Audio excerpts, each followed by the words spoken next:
Design lining మీద పెట్టి shining ఉన్న వైపు లైనింగ్ మీద పెట్టి ఒక స్టిచ్ చేసుకోవాలన్నమాట.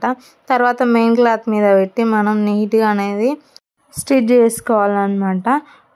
కొంచెం మాత్రమే క్యాన్వాస్ పేపర్ మీద స్టిచ్ పడేలాగా చూసుకోవాలన్నమాట. చూసుకుంటూ మనం కర్వ్స్ దగ్గర నీట్గా అనేది స్టిచ్చింగ్ చేసుకోవాలన్నమాట. మనం నీట్గా స్టిచ్ చేసుకోకపోతే మనకు నీట్గా రాదు. స్టిచ్ చేసేటప్పుడు చూసుకుంటూ స్టిచ్ చేయండి. నీట్గా అనేది కట్ చేసుకోవాలన్నమాట. కర్వ్స్ తిరిగేటప్పుడు నీట్గా కట్ చేసుకుంటేనే మనకు నీట్గా అనేది కర్వ్ తిరుగుతుంది అన్నమాట. నీట్గా తిరుగుతుంది. చూడండి ఫ్రెండ్స్ ఎలా వచ్చిందో. మనం ఇప్పుడు టక్స్ పెట్టుకోవాలన్నమాట. టక్స్ పెట్టుకుంటేనే మనము లోపల నుంచి ఈజీగా తీయగలుగుతాం. లేకపోతే ముడత వస్తుంది అన్నమాట. క్లాత్ అనేది ముడత వస్తే మళ్ళీ గలీజ్గా అనిపిస్తుంది కదా. చూడండి ఫ్రెండ్స్ ఇప్పుడు ఎలా వచ్చిందో మన క్లాత్ అనేది నీట్గా డిజైన్ అనేది ఒకసారి చూడండి.